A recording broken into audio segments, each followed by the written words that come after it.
right now we're in good shape compared to some of our neighbors. We're doing a very good job.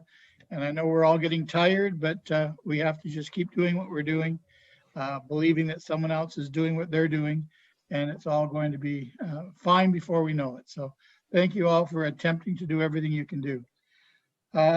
Because this is a Zoom meeting, everyone who wants to speak, I'll recognize your hands. When you're not speaking, if you could be on mute so that we don't get the backwash of noise. And I'm getting a little bit right now. I'm not sure where it's coming from, but I'm hearing an echo. If you get knocked off the call, I'm getting a lot of static. If you get knocked off the call, we will wait for you for 5 or 10 minutes. If you don't get back and we still have quorum, we will continue with the meeting. And there is a number that you can call. It is 226-387-0003 to get tech service to get you back on if you do fall off. If there's no questions to the format of tonight's meeting, we'll go right to number 1, which is attendance, and I'm going to do it individually. And I'm going to ask if Councillor Weed is here. Present. Councillor McAlpine. Present. Councillor LaFerriere. Yeah. Present. Thank you. Councillor Howes. Present. Councillor Bell. Present. Councillor Pierce. Present. Councillor Chambers. Right here. Councillor Miller. Present. Councillor Coleman. Here. And Councillor Gatward. Present.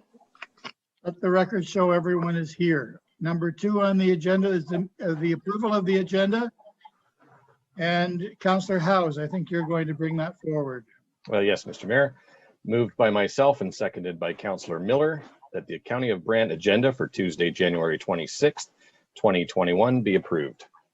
Noting that there is an addendum to the agenda, which is a piece of correspondence under 7.2.1. Correspondence received regarding municipal zoning. So, Councillor Miller. I just wanted to add an item under other business, Mr. Mayor, regarding SWIFT. All right, we can do that. I will be really quick. Thank you. You'll be swift. Yes, no pun intended. Yes, I will be swift. Thank you very much. Seeing no other additions to the agenda, all those in favor? Opposed? Carried. Declaration of pecuniary interest. Does anyone have anything? Seeing none, we'll go on to delegations, and we have no delegations, no petitions or presenters tonight, which moves us on to number 5, which is the approval of the minutes, and we'll do 5.1 and 5.2 together. Councillor LaFerriere, please. Thank you. So moved by myself, and I'm not sure who seconded because I don't know that I actually had this on my notes. It's Councillor Coleman, I believe. Okay, moved by myself and seconded by Councillor Coleman that items 5.1 and 5.2, the minutes from the County of Brant meeting December 8th and County Council minutes from December 15th be approved as written. Are there any questions or concerns, Councillor Pierce? Thank you, Mr. Mayor. A couple comments in regards to the December 15th minutes, if I could. Thank you. In regards to page 17 of our report in discussion of that I brought up about the Rest Acres Road streetlights. I just wanted to say thank you to staff for the work they've done on those. The streetlights are on Rest Acres Road now, and it's much safer and looks great. I wanted to add to that, as well as Powerline Road being open. So thank you for the work that they did on that. And the second thing, I don't know if I'm going to steal Councillor Miller's thunder here later, but there was a discussion on those council minutes regarding SWIFT, and I just wanted to ensure that everybody did see the announcement today from SWIFT that they're going to be improving the broadband for the county via ExploreNet. There's approximately 100 kilometers of fiber that they're going to be putting in through Harrisburg, Harley, Fairfield, Birch, Newport, all through the county. So that's great news. And sorry there, Councillor Miller, if I did steal your thunder for later on. Any other comments or concerns about either sets of minutes? Councillor Bell, please. Yeah, thank you, Mr. Mayor. My comments relate to the December the 8th meeting. on page 8 of our notes, on the first paragraph, there's a line that says 6,000 units, then brackets, population increase estimated at 8,000. I think this is just a technical thing, but my understanding was for every unit, we had more or less 2.5 people per unit.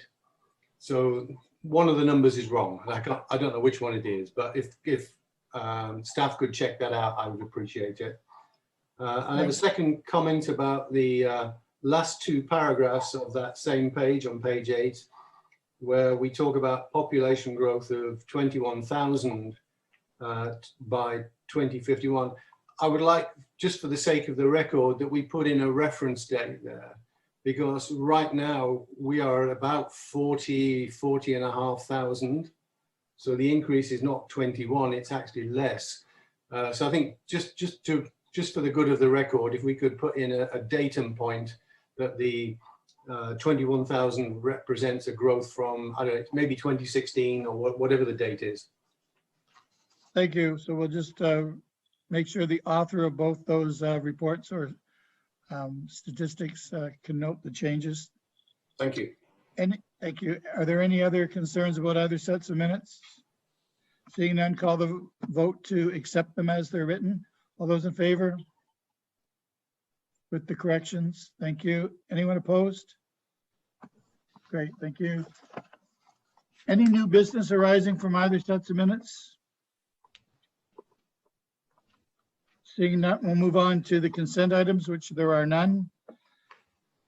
7.2, consent items to be received, and that's Councillor Bell, please. Yeah, moved by myself and seconded by Councillor McAlpine that consent items 7.2.1 to 7.2.14 be received as information. Does anyone want any of those separated? Councillor Pierce first, please, and then Councillor Miller. Thank you, Mr. Mayor. 0.2, 0.4, and 0.9. 0.2, 0.4, and 0.9. Thank you. Councillor Miller. Yes, Mr. Mayor, 7.2.1. Thank you. Any others? Councillor Gatward. Councillor Gatward, you're on mute. There you go. 7.2.5 in connection with 7.2.1. All right. Councillor Miller, do you want to go first then, please? Okay, thank you, Mr. Mayor. Question for staff. I was just reading that report, and it's on page 22 of our package, page 2 of Jessica's report, where she states that the ministry would have enhanced authority to remove municipal use of site plan control. I thought that's rather odd, and I'm just wondering under what scenario or what kind of circumstances would the ministry step in and do this? Jessica? Thank you, Mr. Mayor, and through you to Councillor Miller. So basically, what is actually being stated here is that if in the event that an applicant requests that a minister basically gets involved to approve a site plan that a site plan application that's made to the county, then if the minister so chooses, they have the ability to basically override the county's authority to basically get into a site plan agreement with that applicant. They would then review the site plan, deem it complete and approved, and they would basically stipulate that an agreement be done between the County of Brant and the landowner, and effectively that would it would effectively take away the municipality's ability to review the site plan like they typically would through the traditional site plan process. Sounds a little heavy-handed. Just a follow-up question. Once if the province did step in, they said, okay, that we're going to approve this. No, thank you, Brant County. Thanks for your help. Is there any appeal mechanism, or is that a final decision? Like there's no LPAD or anything like that involved? Is that correct? Through you, through you, Mayor Bailey, to Councillor Miller again. So my understanding in reviewing the materials and the proposed enhanced amendments to be made to the Planning Act is that there wouldn't be any appeal mechanism for the municipality. Okay, and at this point, you're suggesting we do not make any submission on this, correct? Through you, Mayor Bailey, to Councillor Miller, it would be council's discretion if council would like to comment on any of the amendments being made. The commenting deadline is January 30th, so there is not a whole lot of time, unfortunately, to get comments in, but the window is still open and the consultation phase is still open at this time. Okay, I appreciate the answers. Thank you. Okay. Councillor Pierce, you're at 7.2.2. Thank you, Mr. Mayor. Through you. Wait a minute, I'm sorry, Councillor Bell, you. Yeah, thank you, Mr. Mayor. I would like to, if I could, make a couple of comments about 7.2.1. Yep. One is a question, one is a comment. I'll do the comment first. We've received collectively quite a number of requests for us as a council to oppose ministerial zoning orders. And I don't know whether this is the right time to discuss that, and this is the response that Jessica was just talking about, that we could write by January the 30th, is the right time to respond. So first question, I guess if Jessica could comment on that. Through you, Mayor Bailey, to Councillor Bell. So this would be the appropriate time to comment on that. The comments that we did receive from residents, those comments do reflect the changes that are being discussed in the information report this evening. So those comments would need to be made by the deadline of January 30th, and they would need to be made to the Environmental Registry Office, the ERO. Yeah, Mr. Mayor, I'm just concerned that the way in which you wrote the report indicated we wouldn't respond to this. I think we should. That's my personal perspective, that we should write a response, and we should honour the input that we received from many residents about challenging the ministerial zoning orders. And just to take Councillor Miller's point there, I mean, it does seem like that there's some room that we should challenge to get a more equitable situation. If I may go on to my next point, the inclusionary zoning, could you say more on how that might be used to our benefit? Sure, absolutely. So through you, Mayor Bailey, to Councillor Bell. So inclusionary zoning is a tool that has been around for a while. It is a planning tool that you can use. It is available. However, with that said, prior to including any sort of policy framework in municipal documents to take advantage of that tool, there are stipulations in Ontario Regulation 232-18, which clearly stipulate that a municipality must undertake an assessment, and it also outlines very clearly the criteria for that assessment. And basically, it would be something similar to a market and rental housing assessment or a market analysis to determine what exactly the municipality's needs are for both rental and housing. And then from there, once that's completed, then you can dig further into developing those inclusionary zoning policies within our policy documents. Thank you, Jessica. If I just may just follow on with that. On page 22 of the report, it does say the amendments provide the minister with the ability to require the inclusion of affordable housing. Does that mean in turn that we would be able, should we go through all the process you've just described, also to do the same, so that we could prescribe an inclusionary zoning in all of the ongoing or forthcoming developments? Through Mayor Bailey to Councillor Bell. So yes, generally speaking, yes. Once you develop inclusionary zoning policies, you would have the ability to basically stipulate that, for example, a number of units within either a new development or a redevelopment of a site be basically reserved as affordable housing units. But there are very, very specific criteria that that needs to relate to. And there are also exemptions as well. So for example, any development that is 10 units or less would not be eligible to apply inclusionary zoning to. So there are some stipulations there and some very definitive criteria by which you need to develop those policies and then apply them. Thank you. In the recent social services meeting, when the mayor's task force on affordable housing reported out, I asked a question there, did we consider this approach? And the answer was, at that point, it wasn't permissible.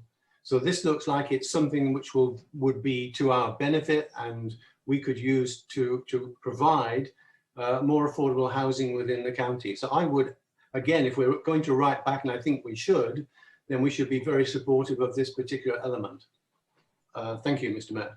Thank you. Pam, did you want to speak to this? Yes, if I may, Mayor Bailey, to Councillor Bell, those are some great questions. And just to add to what Jessica has identified, we have had some conversations with Watson's, our consultant that's doing a lot of work on the official plan review. And currently we're getting some quotes and some dollar amounts on what additional works we might need to conduct through the OPR to bring forward that complete study to council, so that in the future we could do inclusionary zoning if council so chooses or directs us to.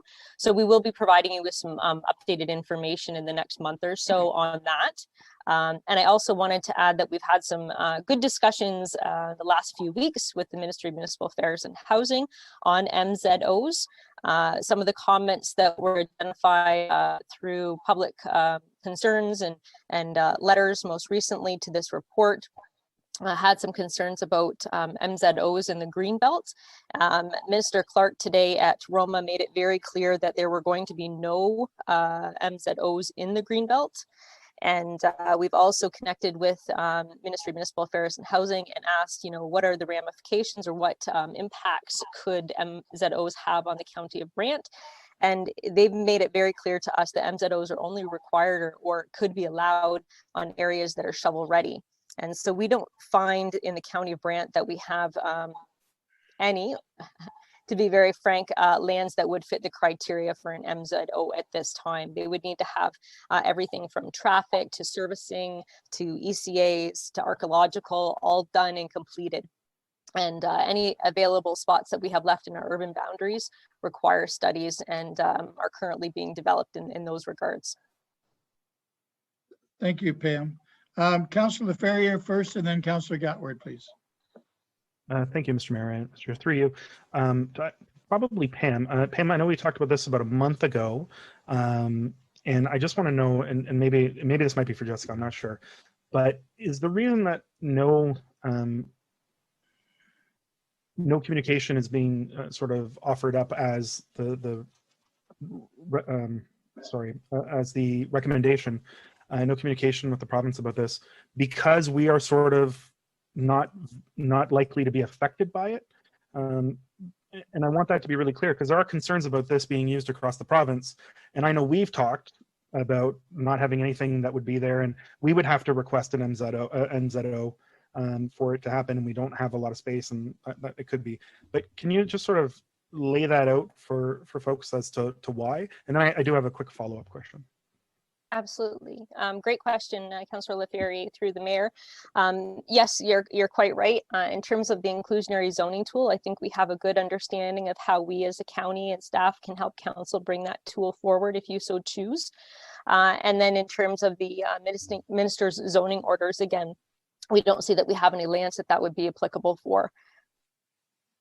And then my follow-up would be, is there an opportunity, because I know, while it might not be in the best interest of the county, because we specifically are not likely to be affected by this to the negative, is there an opportunity for members of council individually to provide input to the government on this about broader concerns for the entire province? Because I have concerns about neighboring communities that, again, who knows if we may ever be paired with or amalgamated with other communities in the future. And this isn't something I want biting any community 20 years from now. So is there an opportunity individually, if we don't put input in as a group, to provide input to the province before January 30th? Through you, Mayor Bailey, my understanding is yes, the row is open to January 30th. Okay, thank you. Councillor Gatward, please. Thank you, Mr. Mayor.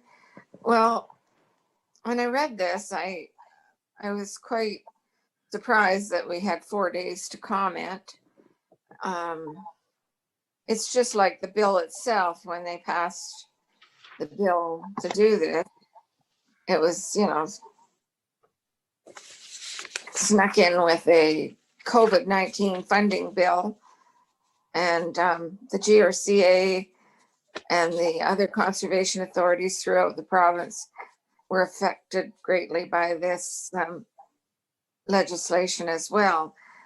And I agree with Councillor Bell and Miller that we should really comment. I don't know that the province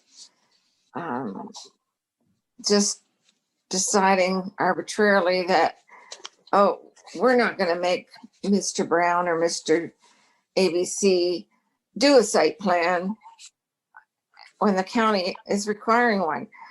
I don't think the county does things like requiring a site plan if there isn't a good reason for it.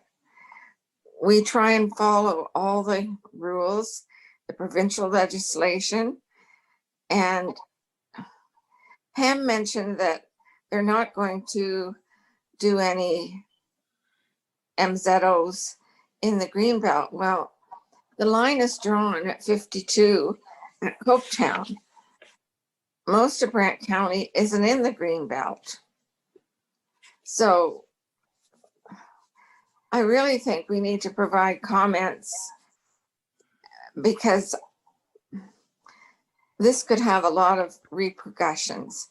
And I don't know that some of the rules and some of the changes were well thought out about what the consequences may be down the road.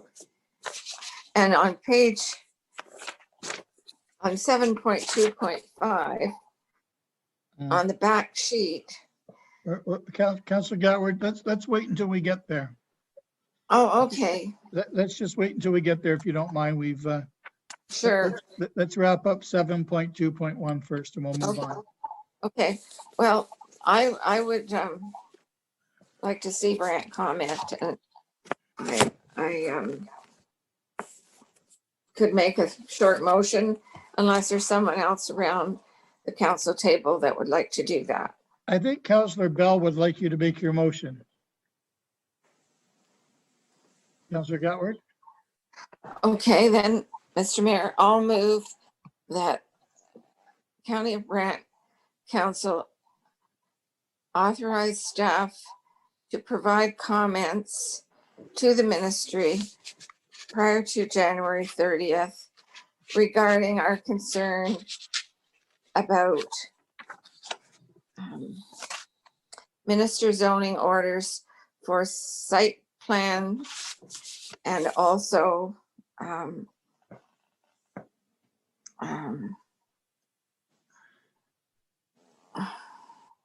what was the other thing? Site plan control, and any amendments. I'm not opposed to inclusionary zoning, and maybe we, need to tell them that in the preamble before we make our motion to the ministry about, with our comments. I don't know, Heather, do you have the gist of what I just said to read back?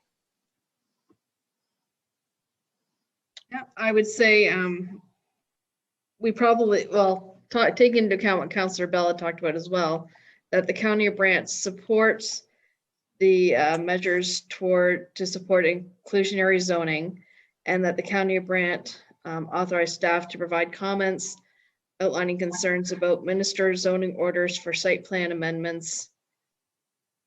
I don't know if there's anything else you want to add in after that.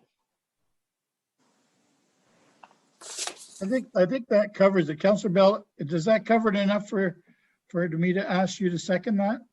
It does, so I second. Yeah. Are there any other comments or things that we should include in? Councillor Miller?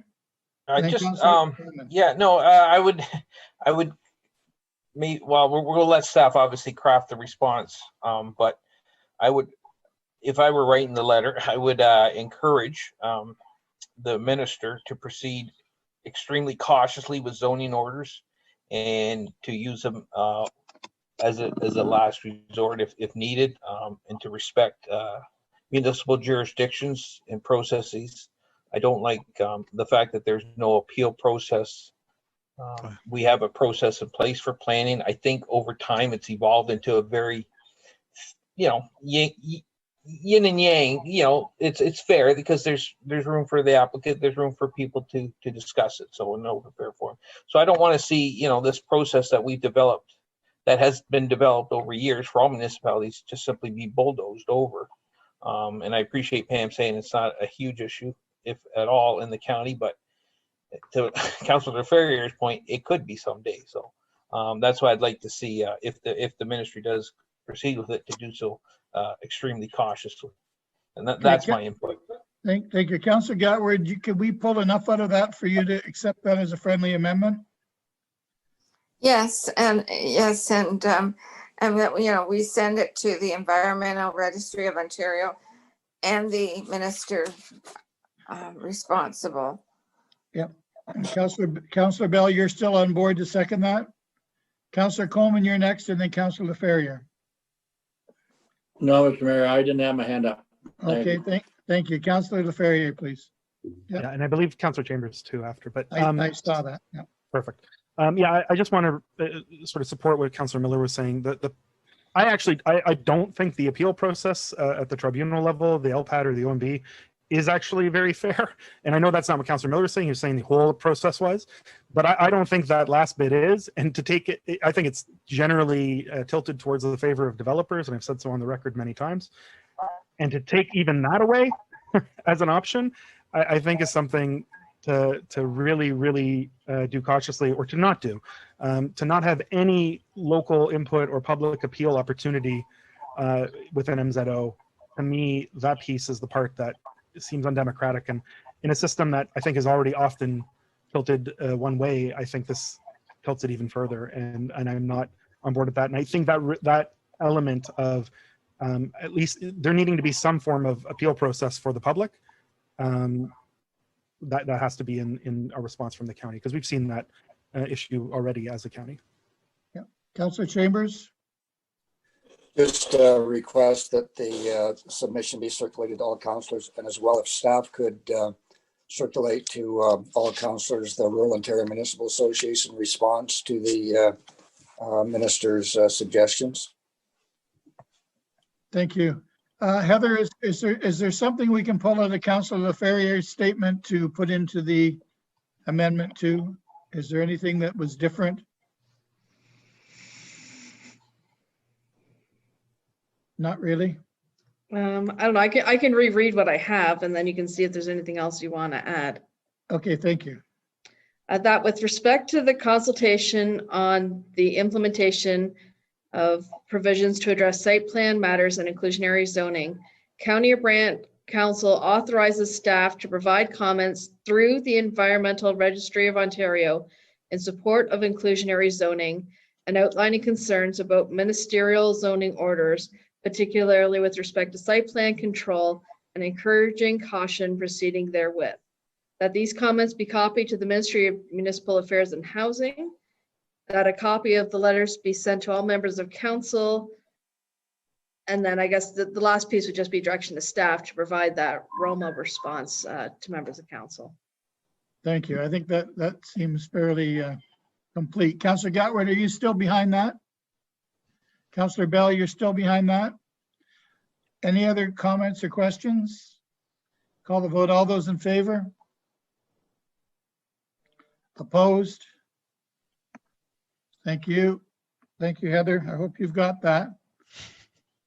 At this rate, we'll be done by Wednesday of next week. We're now going to go to 2.2.2, 2.7.2.2, and that's going to be Councillor Pierce, please. Yeah, thank you, Mr. Mayor. Through you, this is in regards to the letter from the Ministry of Transportation supporting the municipal transit impacts of COVID-19. It states in there a couple times that as far as the County of Brant, that we will be eligible for it's just over 30,000 in financial assistance due to the pressures of COVID on transit. I just want to just for confirmation. Is it the fact that we are eligible for this and we're going to apply for it, or we are eligible for this and we have applied and we have received? If I could just get confirmation on that, please. Who's stepping up on this one? Heather, hello. Through you, Mr. Mayor. We have acknowledged that we are interested in the funding, but we have not received it as of yet. It is report-based, so it's up to that amount. Right. But we have applied for it. Okay, that's perfect. Thank you Yes. very much. Are there any other follow-up questions to 7.2.2? Okay, then we're going to move on to 7.2.4, which is also Councillor Pierce, please. Thank you, Mr. Mayor. Yeah, that's on page 33 of our report. It talks about the community safety and well-being. The planning deadline has been extended. I'm just wondering if we could just get a quick update as to how our plan is coming. I can speak to that, Mr. Mayor. Oh, okay, Councillor. Yeah, as the chair of that committee, we have engaged Laurier Brantford in a stratified random sample survey. So despite the inability to get tons of data from lots of people, we're actually going to be using the funding we have received to pay for really good quality data that will represent the entire county, as opposed to the self-selecting sort of snowball method. That's to start soon. We're just basically, we approved it in principle, the survey questions last week on Thursday. Tomorrow is the last opportunity for anybody on the committee to get any survey suggestions to the professor and researchers that are working on this. So that'll start soon.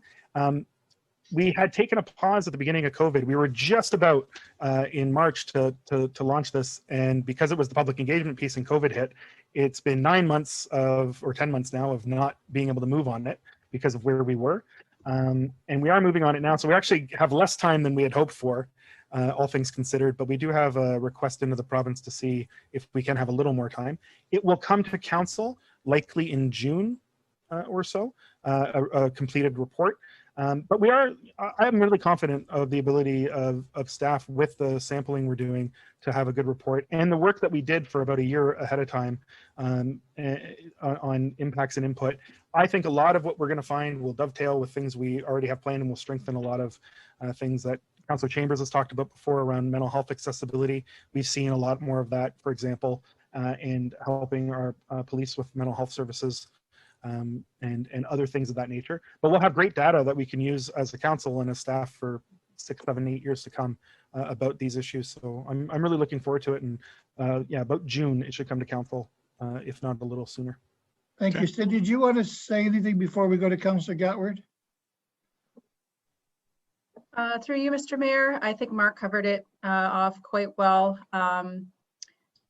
We did redeploy a staff member that we had specifically working on this through a grant, and she's back on working on this plan now full time. We have developed a project plan to meet the deadline for July 1st. It is certainly condensed, as Councillor LaFerriere mentioned, but you know, we feel that we do have adequate time to complete the plan. Well, that's all good news. Yep. Thank you. And Yep. we've Very had good input update. from about 14 different agencies, and that's a piece of it as well. And that's been over the last year, and they've been really helpful. So thanks to them. Yeah, that's great news. Councillor Gatward. Thank you, Mr. Mayor. I'm pleased to hear that it's moving forward. When it was delayed for COVID, I wondered how much extra time we would receive. And yes, surprisingly, we only have 5 months left.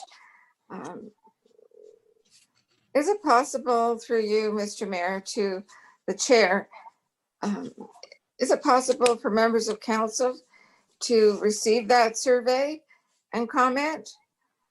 I'm just curious about that. Or even just to receive it. Maybe you don't want our comments, but maybe we can just look at it. Yeah, I don't know. So I would say once it's finalized, the final survey could be sent. But to have the researcher who's already doing sort of a bonus favor to us of redrafting some of the pieces, to have an inundation of 8 or 9 councillors send notes on the survey that's almost done, I think wouldn't be appropriate use of his time that he's he's giving to us pro bono. So I would say no, but let me or Cindy or whomever get us the survey before it launches, so that we're aware of what people will be asked on the phones. Yeah, and engagebrant.ca will be also hosting opportunities as well, so it should be available for you and the public and anybody else who wants to comment. No, that's a very good answer, Councillor Ferrier. Joan, I think that's a good way to proceed, and we'll just look forward to the report when it's finished. Cindy, do you have anything to add before we move on? No, we will just include that survey probably in a Friday file package for all members of council. Oh, thank you. That's great. Very much. Thank you. Great news. Yeah, Councillor. Good luck to Councillor Gatward, we're back to you for 7.2.5. Oh, thank you, Mr. Mayor. I wanted to, I guess everyone noticed that the GRCA was fortunate enough to be on the working group. It's interesting that the government made the changes through the COVID bill, and now they're wanting input. It seems like they're doing it backwards, but I'm very pleased that our CAO, Samantha Lawson, is working as part of the group. On page 2, it states that the working group will be looking at the first phase of proposed regulations impacting conservation authorities and their participating municipalities, which will be available for public consultation later this month. So is the public consultation that they're talking about in 7.2.5 something we've received, or is that what was in 7.2.1 that we just talked about, where we had to have comments in by the 30th of January? Because it says later this month, and this 7.2.5 communicate from Minister was issued on January 11th. Does anyone know the answer to that? Heather Boyd? I see this came through you. I'm not certain if this is the same legislation or not. I can look into that for you if you want. Yeah, they included conservation authorities in that COVID funding bill and several things, but this was section 28 is what they're talking about. Councillor Gatward, do you want to take this off the agenda until we have something in our package, or can we leave it on knowing that Heather's going to research it and make sure that we get the answers on Friday? Sure, that's fine. You okay with that? Yeah, because we were just going to receive it anyway. That's right. And I just want to know if there's something coming for more consultation, or is this it, sort of thing, the working group? Thank you. Heather, you've got the Jones request down there? Yep, that's fine. Thank you. We'll now move on to 7.2.9, which is also Councillor Pierce. Thank you, Mr. Mayor, through you. So it's page 51 in our package regarding the library meeting there. It states in there that the 2019 audited financial statements were received and reviewed. I'm just curious, what took so long with them? Was there issues with them? I'm just trying to understand what took so long to get the 2019 audited financial statements. Who knows the answer to the delay in the financials for the library? Heather? Through you, Mr. Mayor, they were kind of in conjunction with the county ones, and our county ones came in October, just at the very end. And by the time their next meeting cycle, it was the end of November. It's just timing overall, and COVID didn't help. Okay, so there was no issues with them though, right? No, none at all. Okay, that's what I was looking for. And then on the next page of it, it talks about in the reports when Kelly delivered the operating statements and that sort of thing. Can we see those as council, because they're not in the minutes or anything like that from the meeting? I'm just wondering if those are available for us to look at as well. Through you, Mr. Mayor, we can. Kelly runs those herself, so I don't see what she produces either, but we can get a copy maybe, or I can see. I think I would appreciate seeing those. Okay. Okay, Councillor Ferrier. Yeah, Councillor Howes and I, as members of the library board, we see them as well. So, I mean, there are members of council who see them, but no, I understand that. I would just like to see them. That's all. Yep, just letting you know that there are members of council who have seen them. Yep. So there is some eyes on them. Absolutely. Okay. Thank you. We're just going to put a few more eyes on them, Mark. Any other questions? Anything else, Councillor Pierce, to 7.2.9? No, I was just thinking more in terms of the public, that's all. But at any rate, no, I'm good. Thank you. That concludes everything that we pulled. With that being said, everything's being discussed. Call the vote. All those in favor to receive? Anyone opposed? Perfect. Move on to number 8, please. Committee reports. Councillor Coleman. Thank you, Mr. Mayor. Moved by myself, second by Councillor Goward, that the City County Liaison Committee report of January 18th, 2021, RPD-20-26, 2021 budget resolution be approved as presented. Okay, we'll take some questions, please. Concerns? Really? Comments, Mr. Mayor? Not comments, Mr. Pierce. Thank you. Through you. I guess my only comment is it's unfortunate how this had to unfold. I guess there was in the end, I guess there was some give by the city from their original stance of what they wanted to do with that paramedic report. As I say, I think it's just unfortunate that how things unfolded with this. I don't think it had to go this way, and I think I'll just leave it at that. Thank you. Thank you, Councillor Pierce. Councillor Ferrier, please.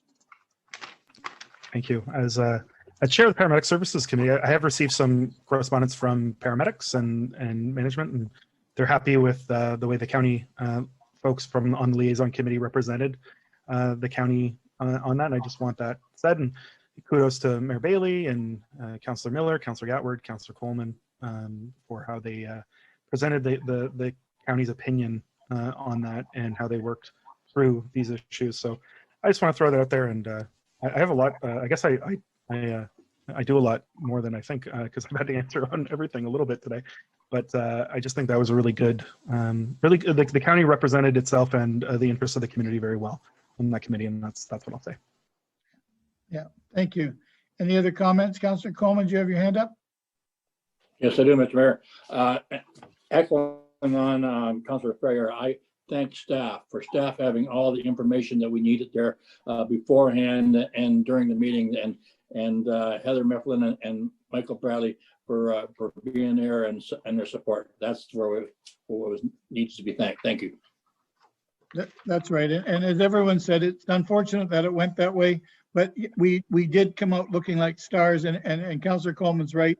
Staff just stepped up and we looked like stars. We acted like stars.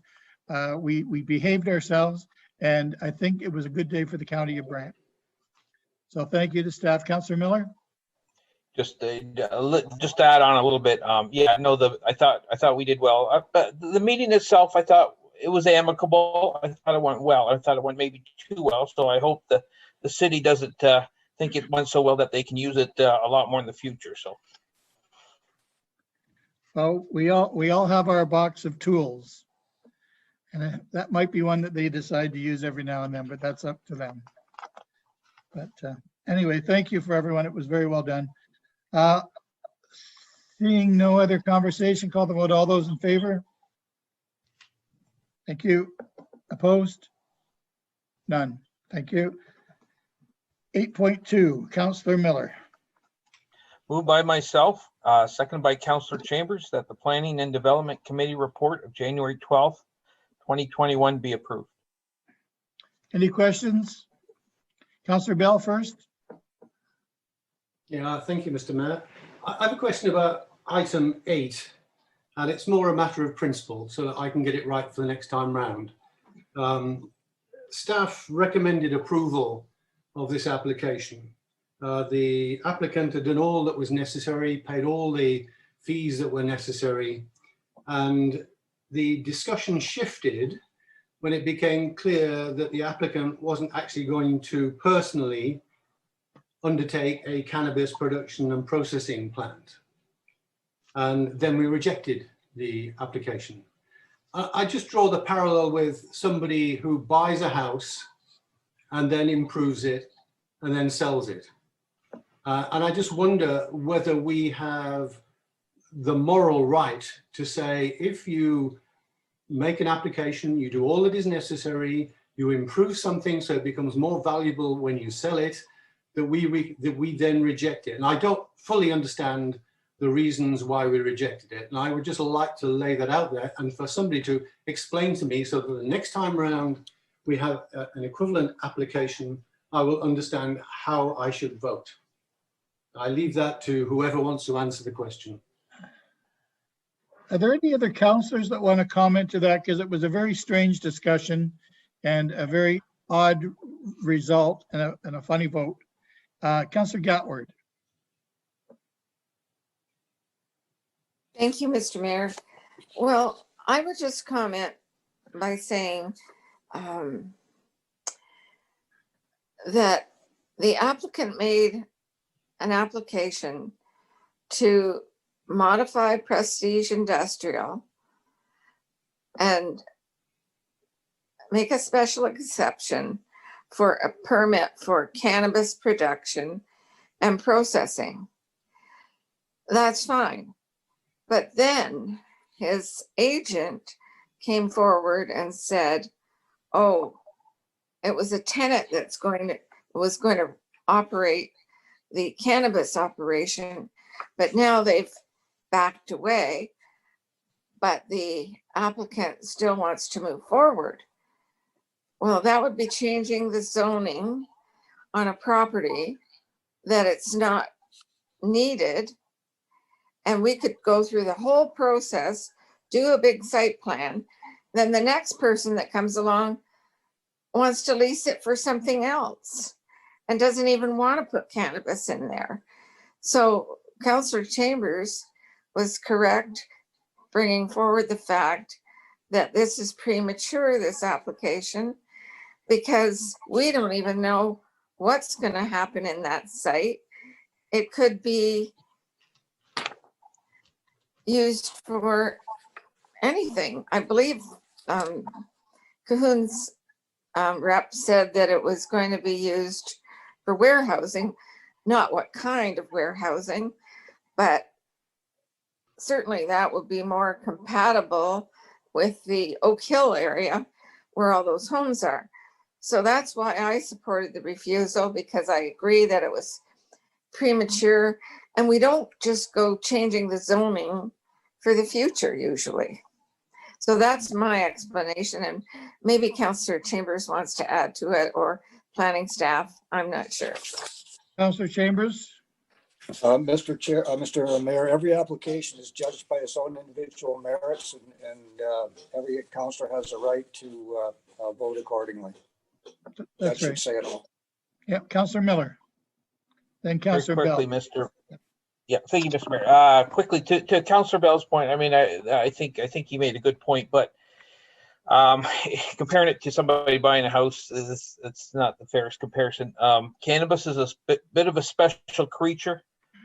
We know there's always, I shouldn't say we always, but there can be issues that arise after the fact, after production started.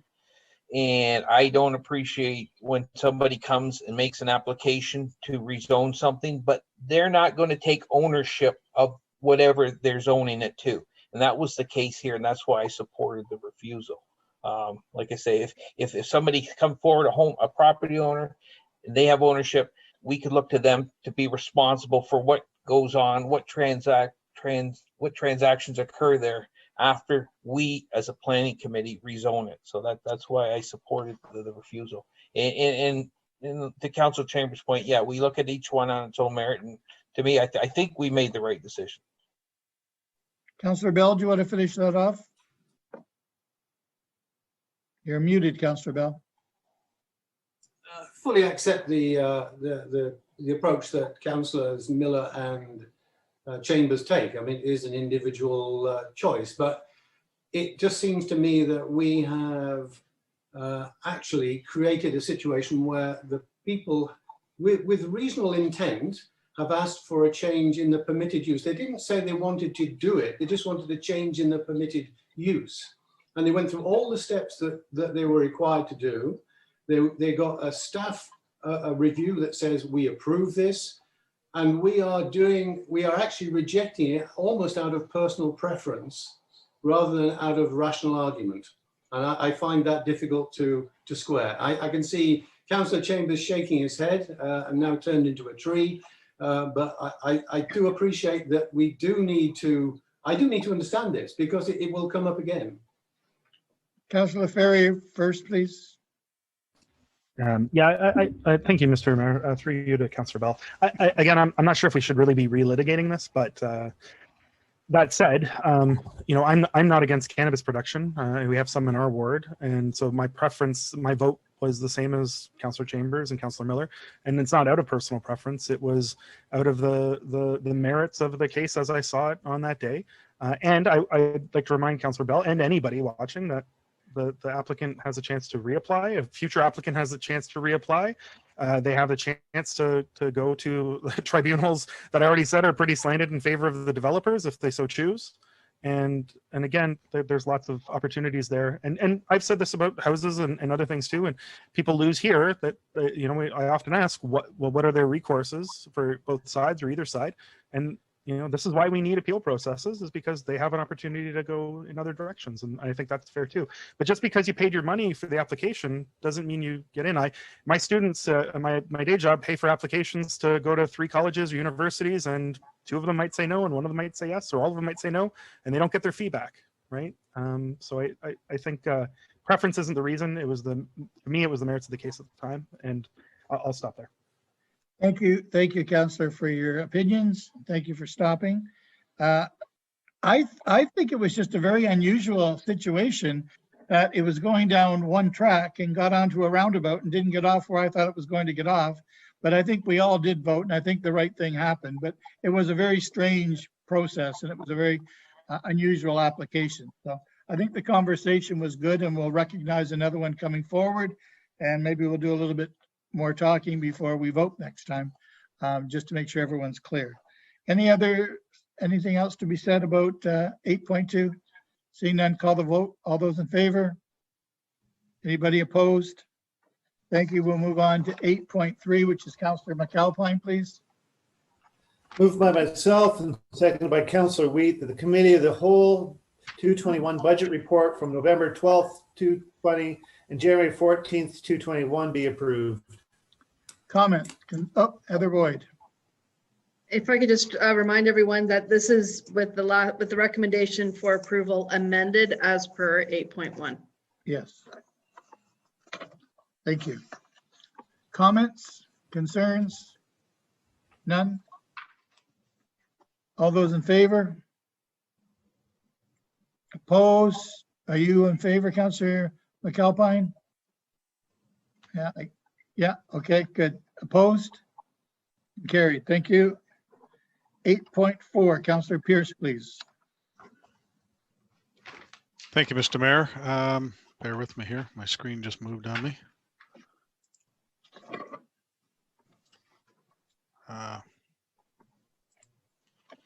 My apologies. Take your time. No, I can't recall who the seconder was. My apologies. Your seconder will be Councillor Bell. Yeah, thank you, Mr. Mayor. Through you. Moved by myself, seconded by Councillor Bell, that the Administration and Operations Committee report of January 19th be approved as written. Comments, concerns?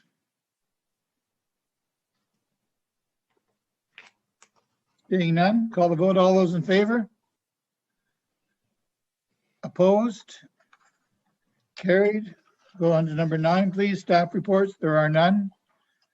Communications is number 10. Councillor House, what do you know about this? Mayor, moved by myself and seconded by Councillor LaFerriere, that the request from Grand River Cab for an extension to the taxi license renewal dates be referred to staff for a report.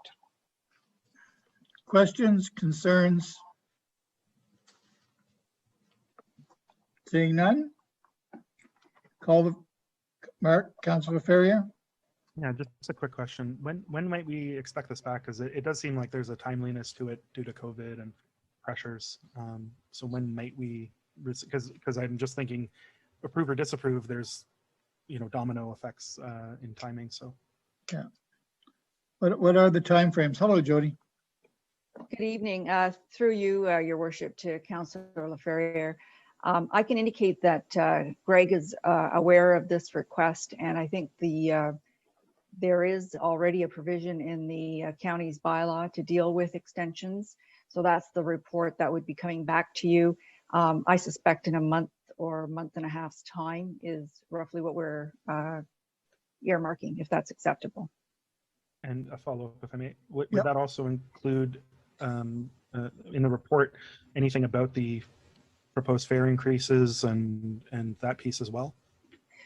So through you, Your Worship, that's 10.2, and that request requires a little bit more data digging because Greg would like to continue his analysis on finding out what other municipalities' fare structures are, just to make sure that the request that's being sought is in keeping with partner municipalities. So if you'd like both of those items coming back to you at the same time, then I would suggest it might take a wee bit longer, just because we'd like to have all of the information before you so you can make an informed decision. And one more follow-up, unfortunately. Would that also give time for any comments? Because there is another provider who may have comments one way or the other, or no comment, which was fine as well, but give them adequate time to come to us with whatever their point of view is on this. And through you, Your Worship, my understanding is that is what Greg is doing as well, is checking with other stakeholders. Yeah. Okay, great. Thank you. Councillor Miller, you're next, and then Councillor Gatward, please. Thank you, Mr. Mayor. Through you to Jody, if I could, in relation to this request, I know we've been working on a review of the taxi bylaw, and where are we with that? And I'm just wondering if that may impact these requests at all. Okay. And through you, Your Worship, I don't have an answer to give you a specific indication on exactly where we're at. I know that the consultant has been consulted and there's been some drafts with respect to the process. I think it's because of COVID that this matter got pushed back, but I can certainly get an update and provide that to you directly, or any other councillor that would like that directly. Okay, if you don't mind, and like I said, I don't know if that would have maybe factored, the new updated taxi bylaw would have maybe affected these requests or not. I don't know, but yes, and I know I sat down with them. It seems like almost 2 years ago, so I know they've been working on it for a while. So hopefully we see something soon. Okay, I'll leave it at that. Thank you, Mr. Mayor. Thank you. Councillor Gatward, please. Thank you, Mr. Mayor. I know the author of the letter has asked, suggested a more appropriate date would be September 30th of 21 for the extension. So through you, Mr. Mayor, to Jody, could that be the new date that the extension goes to? I have concerns about this letter. I mean, certainly we used this firm previously for transportation of our county residents, and now that's being given to another firm. And I want to do all we can to help keep a competitive taxi business in Paris. Thank you. Thank you, Councillor Gatward. Councillor Pierce, please. Thank you, Mr. Mayor, through you. And I would just request that I appreciate the fact that, as Jyoti said, they want to do some more digging into these reports and find out some stuff, which I think is fantastic. What I would like to suggest or request is the fact that during that fact-finding mission that's going to go on here, if we could confirm some of the, and I'm not going to call them allegations, but there's nothing in that 10.2 to substantiate in that letter some of the statements that are being made there with regards to, the sales are down and the million rides and that sort of thing. I would like to understand some sort of facts behind those, if I could, during that fact-finding mission, I'll call it. If we could have some of that information in the report as well, that would be great. Thank you. Thank you, Councillor Pierce. Councillor Howes, do you have something to add? Mr. Mayor, I just wanted to clarify, my motion was specific to 10.1. Yes. Which was related to an extension and nothing to do with 10.2, which is related to rates. So just trying to keep those conversations separate, because and I trust there's somebody else that has a motion related to 10.2. Thank you. I did see it sneaking down to 10.2. That's if there's no more conversation on 10.1, let's call the vote. All those in favor of 10.1 on its own? Opposed? Carried. Thank you. Now we'll go to 10.2 and we'll have Councillor Chambers bring that forward, please. Mr. Mayor, it's moved by myself and seconded by Councillor Coleman that the report regarding the rate increase be referred to staff for report. And just speaking briefly, the difference between this report and the other report is not only the content, but the time involved. 10.1, I think Jody said it could be done in one cycle.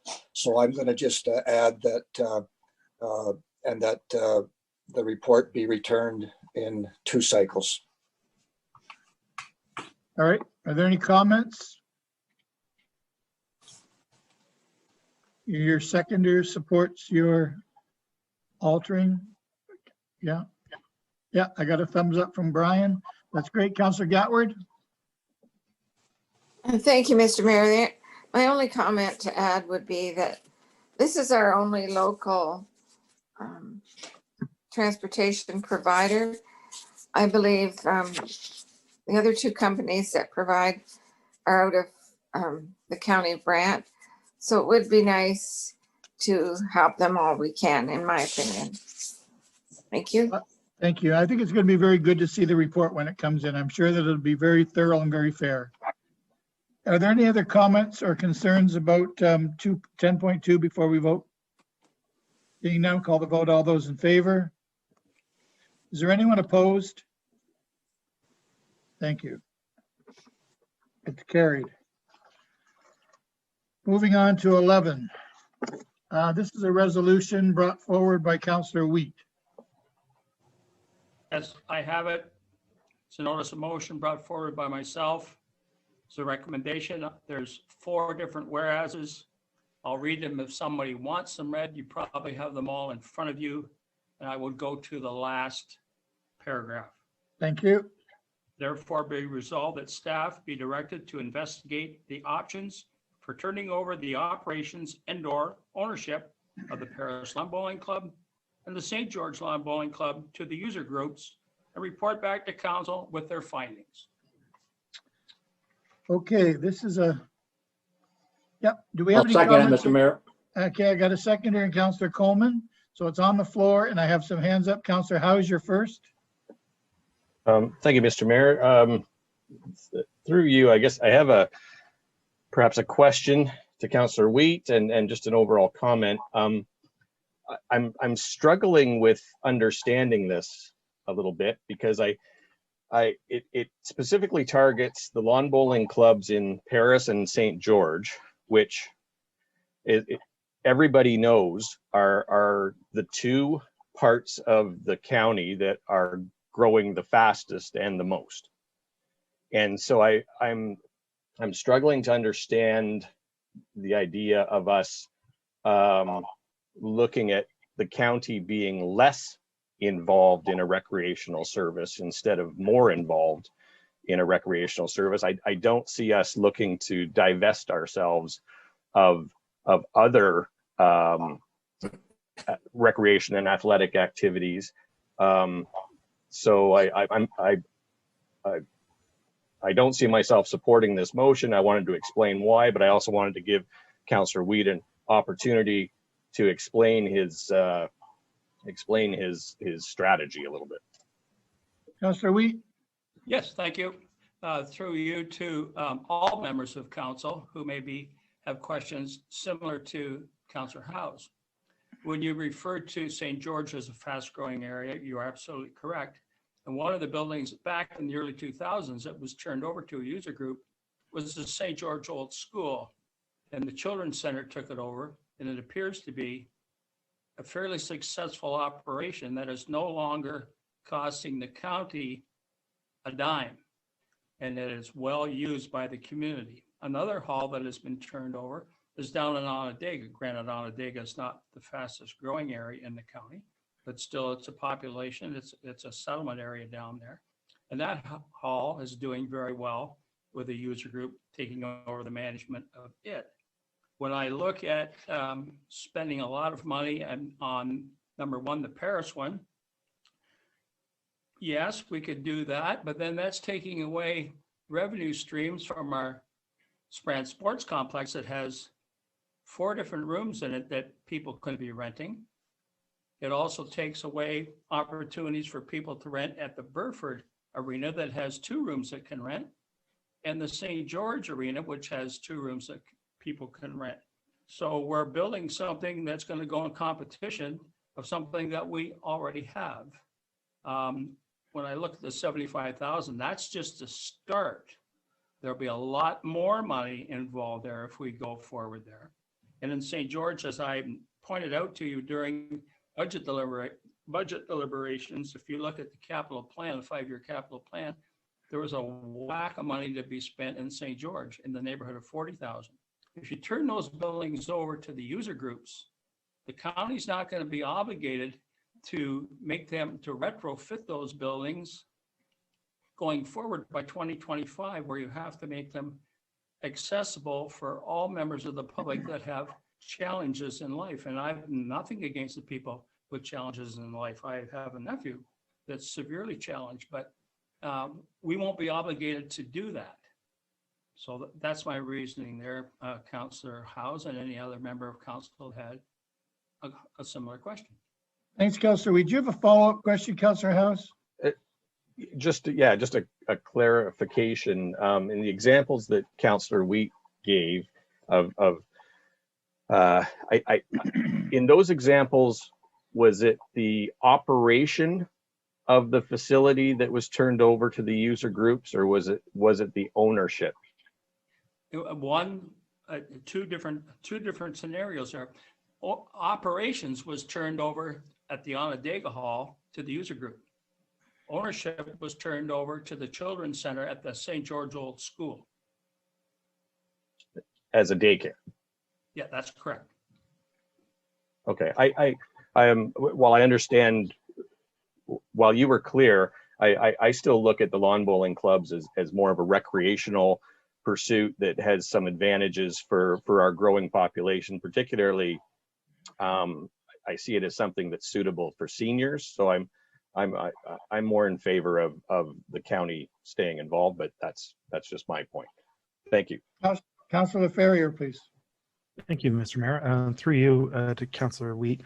I guess not a question, more of a comment as well. I won't be supporting this, but I do agree with some of John's points, specifically more around St. George, and not because St. George is any far different than Paris, but it feels a bit like we're, I use the term relitigating again. I mean, we did have a feasibility study that we approved as a council, that we worked hard on, staff worked hard on, the lawn bowling club in Paris worked hard on, and I find it a bit a bit tough. I don't want to support it because, you know, I supported not spending the money in this budget and even deferring last budget because the timing to me is less consequential with COVID, et cetera. But I still think in principle, we agreed to go a certain route with the Lawn Bowling Club in Paris. And there was a whole process, there was a report, we voted on it, and now it feels like we're just going to be re-looking at it. Now, again, it's just a report, so I get that. But to me, you know, pushing it back because of COVID and it not being a priority this minute is different than not doing it at all. And I would just also argue that I don't think, at least the one in Paris, that's one I can speak to, I don't see that facility as competition for Sill-Laps, for example, because they're very different facilities.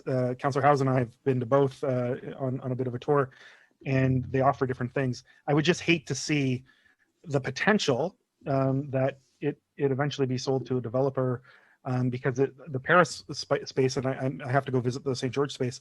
The Paris space is very unique in terms of location and environment, and even being on the river, the shade, the rest of it, and it offers some things that Sill-Laps just won't.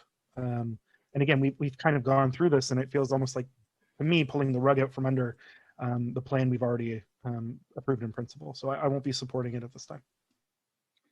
Councillor Pierce, you're next, please. Well, I was going to respond to Councillor Ferrier, if I may. Sure, you can. We're not pulling the rug out from them. We're giving them the opportunity to run the facility. Yep. We're not pulling the rug out from under them. This is to ask for a feasibility study, basically a feasibility study, a report from staff. It's not pulling the rug out from under them. Thank you, Councillor Wheat. Councillor Pierce, please. And then Councillor Coleman.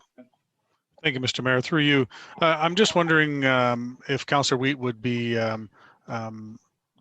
into a slight minor amendment to it, in the sense that, can we expand the report in not just necessarily looking at turning over the operation and the ownership of these facilities, but also the possibility of location of these facilities? Where I'm going at, you know, is it possible that, and I'm just throwing this out there, is it possible that the location of the Paris Lawn Bowling Club isn't the best location? Is it possible that there might be another location that they would be better suited to build something new? Because that's, in essence, in Paris, that's what we're doing. Is it's a rip down and the build of a new building and facility. I'm just wondering if the report could expand into possibilities on that end as well, or you do not want that as part of it? Because as I say, I'm not opposed to turning over the ownership of it. I know it's happened before, but I think what I would like to look at as well is potentially maybe there's a better location for it. If there's not, that's fine. But if there is, then the possibility of selling the location where it's at and using those funds to build something new somewhere else. Are you looking for a response, Councillor Pierce? Sure, Councillor Wheat. Yep. Well, through you, Mayor Bailey, to Councillor Pierce. Absolutely, I'm more than agreeable to that. That would be part. If you want to make that a friendly amendment to the notice of motion, I would support that, and then staff can deal with that. I would like that. That's fine. Go ahead and make that a friendly amendment. I would like to, through you, Mr. Mayor, make a friendly amendment to the motion that staff expand the report into the possibility of the location where these facilities are, and are they the best location, or could we potentially move them somewhere else? Are you still on board to second that, Councillor Howes? It was Councillor Coleman, wasn't it? Oh, it was Councillor Coleman? Sorry. Mr. Mayor, yes, it was me. Yeah. You're still on board? Yes, I am. You want to speak, Councillor Coleman, too? Yeah, I thank you, Mr. Mayor. And just speaking to, I think the last paragraph sums the whole thing up. It just means, it's just saying to investigate the options for turning over the operations or ownership. I think it's very simply put, and nobody's saying going to close it, do whatever. It's just investigating the options. I think it's very simple in the last paragraph, Mr. Mayor. Thank you. Thank you. Councillor Chambers? Yes, Mr. Mayor, I picking up on what Councillor Coleman just said, the feasibility report that we did back in 2019 as part of the Recreation Master Plan indicated that lawn bowling could be and is an important recreational activity, as Councillor Howes is suggesting. I don't think this resolution changes that, and I don't think that this resolution suggests that somehow lawn bowling in the two communities will not continue to be supported and fostered. But what it does do, it just outlines perhaps an investigation on how we can achieve that, the ultimate goal of making them successful at an affordable cost. So I don't see that this resolution is nothing other than continuing the thrust that lawn bowling can be an important recreational activity. It's not that it's taking or diminishing that. So I support the recommendation, recognizing that always one of the options is in terms of operation and ownership of the facilities, status quo can be the preferred option. So as long as status quo is looked at along with other options, and as long as that we recognize that lawn bowling is an important recreational activity as our recreational master plan suggested, then I think we should allow staff the time to perhaps look at ways to even make it better. So I support the resolution. Thank you. Councillor McAlpine, please. I just want to say that I can't support the motion. I've been talking to Dave Pierce from the Lawn Bowling Association in St. George, and they indicated that they're not interested in this avenue of exploration. They're quite happy with the way things are. They were a growing organization. They have gone from 18 members in 2015 now to 48. And they, for the most part, are quite sustainable. They look after their own greens. They look after major or minor renovations. They recently partnered in the last 2 years to bring lawn bowling indoors in the wintertime in the South Dumfries Arena. And they also have youth parties during the winter, and then people have parties and different things at the location there. So it's a very well used and operation there. So I would like to see it continue as is. I agree with Steve and Councillor Mark Laferriere that what we have in Paris is a gem, and I can't see us turning that over to a developer in the future. And I think that lawn bowling is an up and coming thing as people look at these more retro types of sort of recreational activities. So I will not be supporting this motion. Thank you, Councillor McAlpine. Are there any other comments before I make my comments? Seeing none. Since I am sort of the only councillor at large, being the mayor of the entire county of Brant, I've been to visit both these facilities numerous times. I've spoken to people at both places in St. George and in Paris, and they're both very unique places. When I say that, I mean they're ideal to what they're suited for. A very expensive piece of property in Paris at the ice chute behind the Presbyterian parking. An amazing piece of property. If it ever went to a developer, who knows what it could be. It could be a fourplex, it could be a two-story, I don't know what it could be, but right now it is ideally a bowling green, and they are not interested in buying it. They're interested, the people that are the players in Paris that are interested right now to talk about it are prepared to put their money where their mouth is, and it is a way of life. In 5 years, the population of the county of Brant will increase by 33% more seniors. And I think we need an alternative to hockey and to baseball. And I think and St. George, it is picture perfect. It's a 100-year-old scenario. The lawns are magnificent.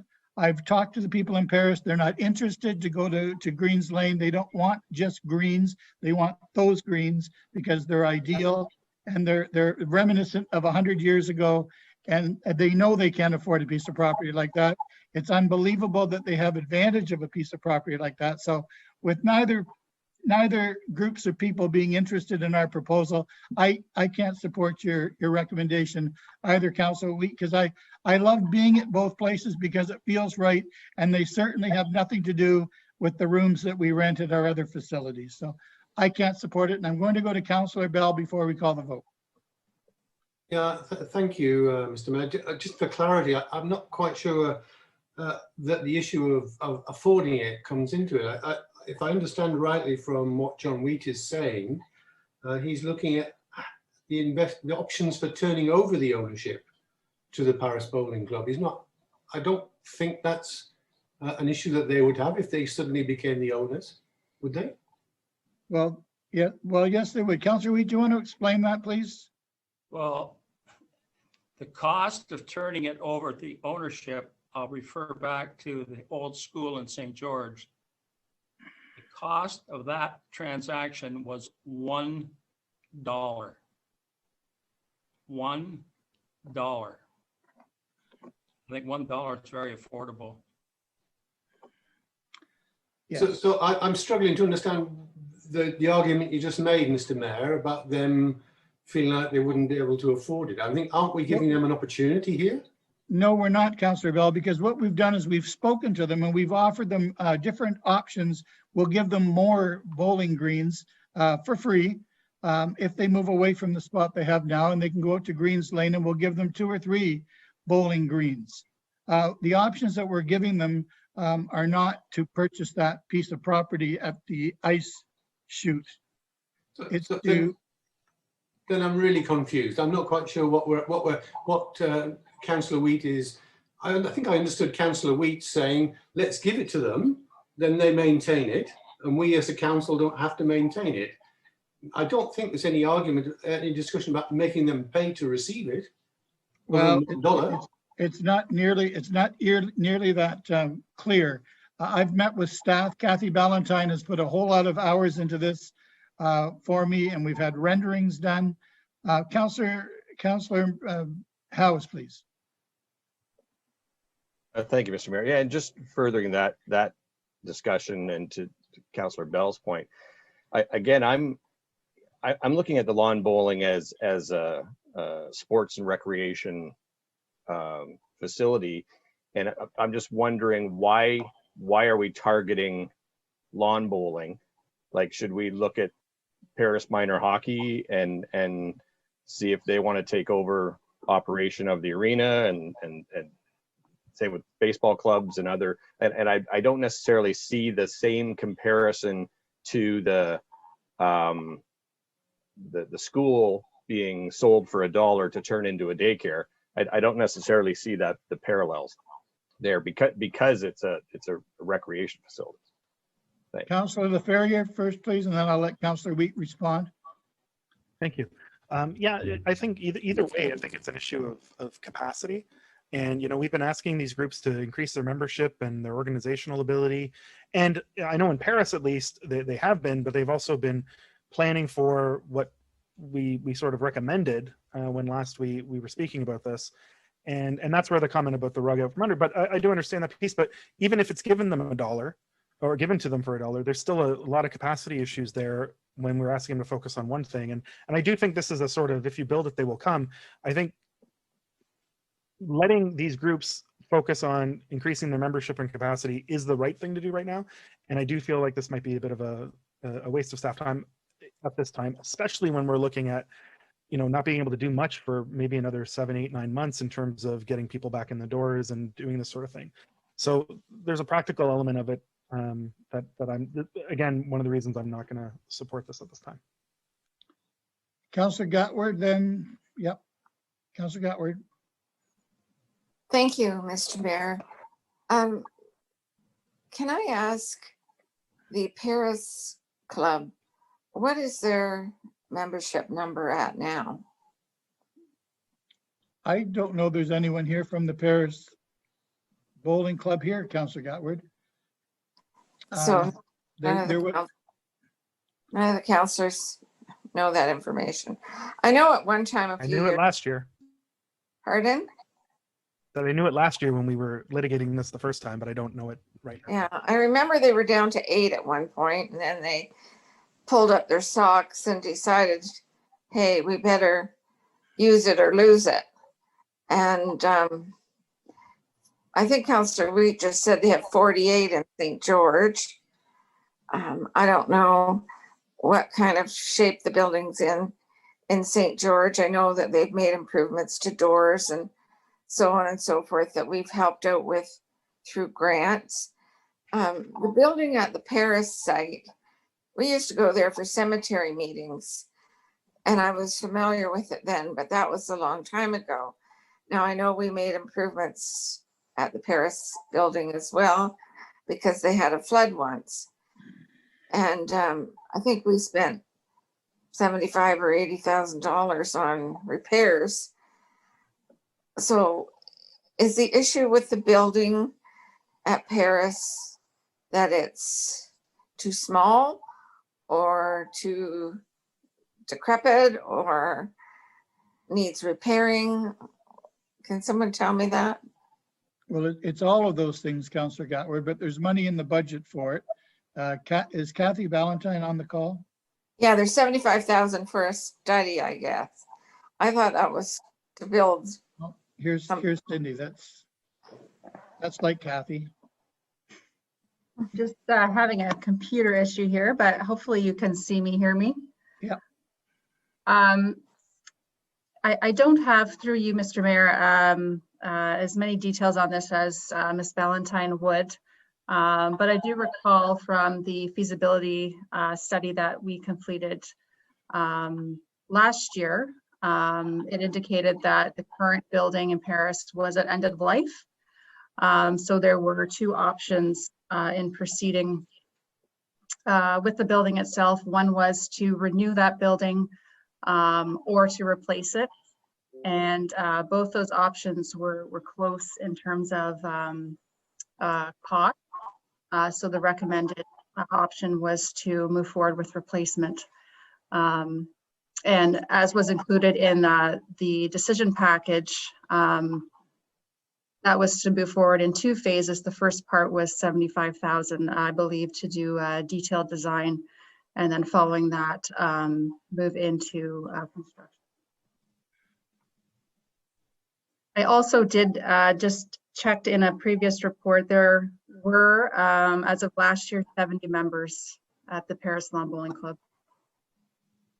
Thank you, Cindy. Thank you. Thank you, Cindy. Heather, could you please read the recommendation with the amendment, please? Sure. So it's whereas a report was brought to council in the late 2000s regarding numerous county-owned facilities which recommended disposition of some of those assets. And whereas the county has previously entered into agreements for county-owned facilities for the user group to either purchase the property and or to delegate the running of said facilities to the user group. And whereas a feasibility report was completed on the Paris Lawn Bowling Club in 2019 as part of the Recreation Master Plan. And whereas council voted at the Committee of the Whole budget meeting on January 14th, 2021 to defer funds proposed in the 2021 capital budget dedicated for the design of a new multi-use recreation facility to replace the Lawn Bowling Club. Be it therefore resolved that staff be directed to investigate options with respect to the operation, ownership, and location of the Paris Lawn Bowling Club and the St. George Lawn Bowling Club, and report back to council with the findings. Everyone's clear on the recommendation? All those in favor of the recommendation, please? All those opposed? Heather? Motion's carried. Okay, the motion's carried, so the staff will bring back a report. Councillor Wheat? Yes, through you, Mayor Bailey, I was going to respond to a comment that Councillor Howes had comparing the Lawn Bowling Club in St. George, I think just St. George, it might have included both, to minor hockey. Minor hockey won't be taking over the arena. They pay a rental. All minor hockey associations pay a rental for those facilities. The lawn bowling clubs don't give us 5 cents for either facility in rent. and we put money into them. Well, The one we in did- St. George, I can give you the numbers. A year ago, $6,700 for a floor. The 3 previous years, $1,750 each 3 years. So do the 3 times there, it takes you close to 5,000 for 3 new windows on the south side, sliding windows. So we have put a lot of money into those facilities and don't get 5 cents back. I Now think there's, I will say, excuse me, Mayor, just one more sentence. We need to start looking at our nickels and dimes, folks, because down the road, we're going to have some big ticket items coming forward to future councils. And I'm sure the majority of you will still be there. And there's going to be some big ticket items, particularly Grand River Street North reconstruction is going to cost us a lot of money. And it's going to cost us money here in St. George too, as that growth comes. It all won't be covered. It will all not be covered by what the developers pay. It won't be. There's going That's to be right. tax dollars to build new roads, roundabouts, water, sewer, all that stuff is going to come out of tax dollars. We've got to start looking at our nickels and dimes, folks. And that's That's right. just not the lawn bowling clubs. There's other things. Maybe some of you know of a building in your ward that could be turned over to a user group. We don't have to pay anymore. Take a look That's at right. it. They're there. Well, Councillor Wheat, sometimes things are worth doing. I know when the Boys and Girls Club floor needed to be done, it was $100,000 that we didn't have. But you can't tell kids they can't come to the Boys and Girls Club when it costs a nickel to ride the bus because they don't have a floor in their gymnasium. The money comes when you raise money, you think the cause is worth raising money for, people come forward and do the right thing. And this is one of those things. I think it's a way of life, lawn bowling. I think it's a very spectacular that we have 2 great ones in the county of Brant, and I would hate to see them to disappear. So we've taken the vote. That motion is not disappearing them, sir. Well, they can't make it on their own, Councillor. They've told me that. So we've made the vote. Staff's going to bring us back a recommendation. I hope part of that recommendation is leaving things the way they are because they're not broken. Moving forward to number 12, please, other business. Councillor Miller had something to say.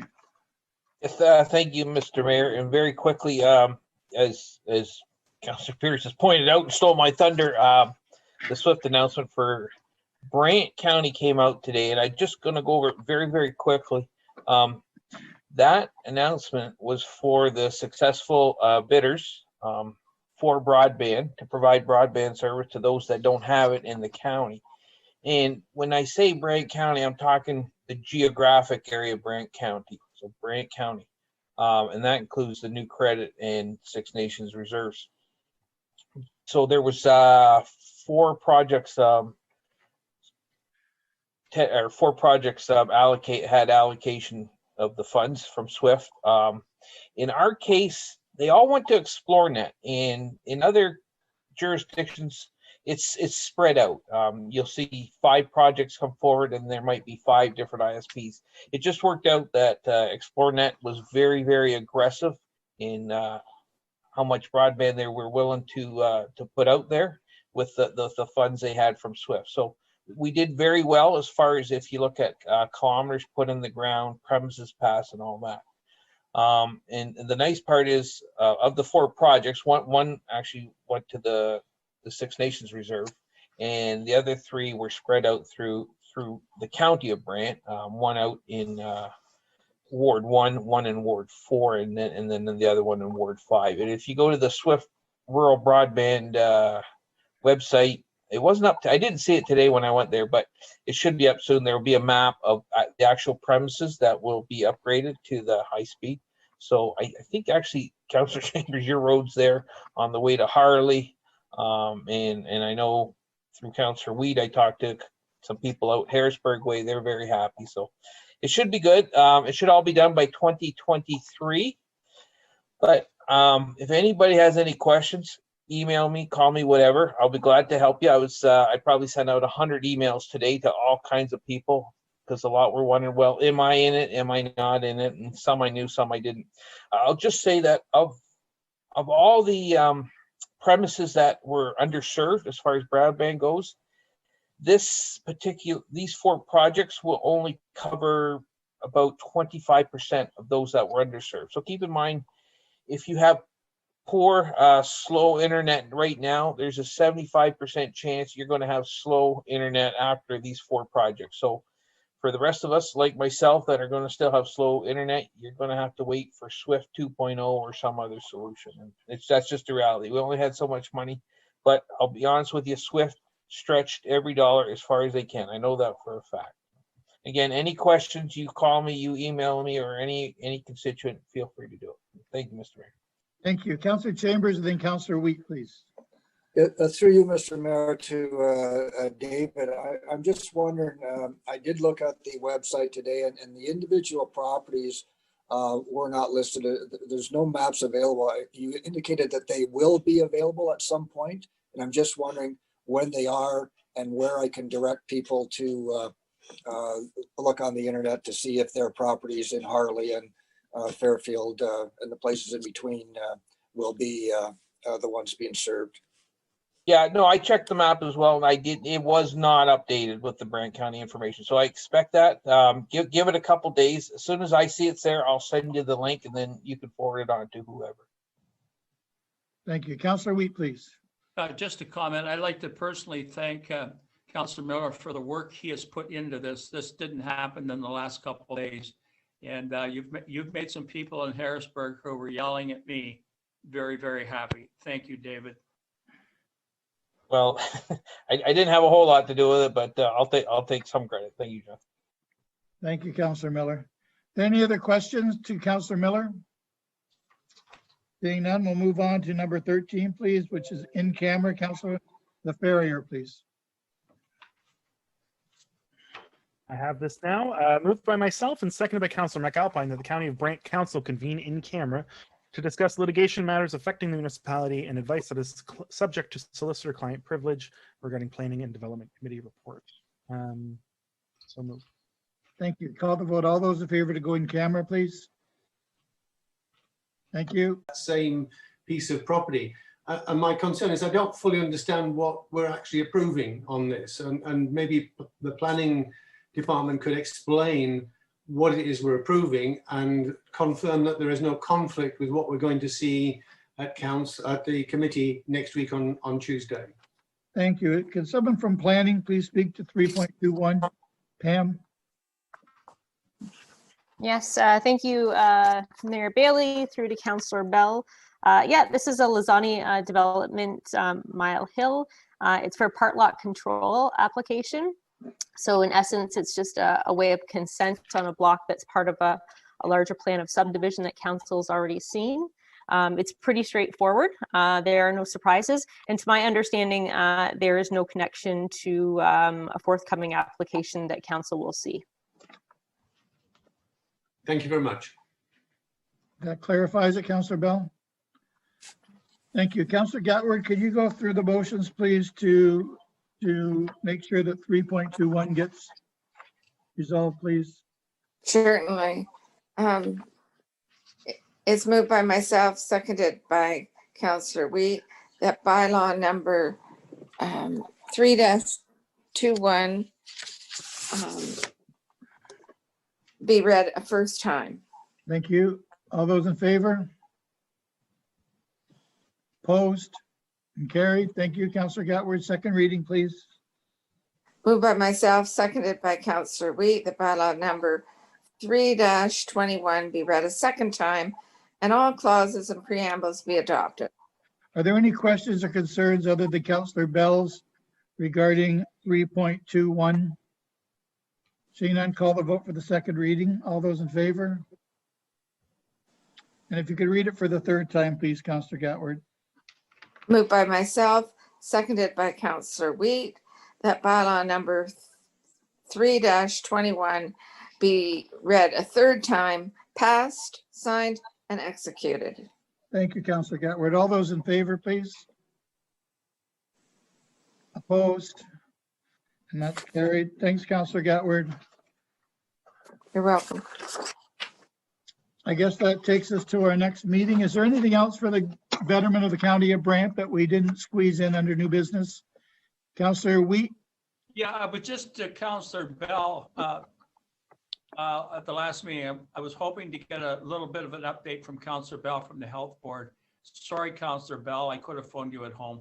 Not a problem, Councillor Wade. Let me just do what I did last week, it's been a good week. I think if anybody's followed the statistics this week, things have improved. And whether it's too early to say this is a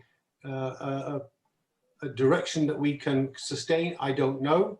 Our medical officer of health is quietly confident, but of course we've been confident before. But to summarize, we have 46 active cases today. I think when I spoke a week ago, it was well over 100. We had 8 new cases yesterday. I think over the last week, we've had so relatively few that our weekly incidence rate is actually down below the level that would have taken us from the orange zone into the red zone. So we're definitely making good progress. The weekly reproductive rate is down at 0.6. When it's 1, that's a sort of break-even point where you want to be below. We've had 2,500 vaccinations, and I think you've probably followed the story that right now we're supply limited on vaccines, and it's really outside the control of the local health unit. It's very much a provincial, maybe even a federal issue, and I can't really say much more than that. I think all I could say is that we're in much better shape than we might have been a few weeks ago. To my knowledge, there's only 1 outbreak in a long-term care facility, and that's at the Stedman Community Hospice. The one I reported on last week at Fox Ridge is being closed out. There is 1 more outbreak in a commercial venture, but we don't know who that is, but it just appeared during the course of this week. All in all, a much better situation than we saw certainly a few weeks ago, and let's hope the trend continues. Great. Councillor Pierce? Thank you, Mr. Mayor. If you'd allow just a follow up to that through to Councillor Bell. And speaking of the vaccines, I think there's like 2,552 or whatever it is. The question I've been asked is, because it's I'll call it a 2-part process, those that have already been, those 2,500 that have already been given the vaccine, their second dose is still available to them, right? It's only net new doses that we are waiting on. That's my understanding. Okay, I just wanted to clarify that because that was a question I was asked. Thank you. That's great. Thanks, Councillor Bell.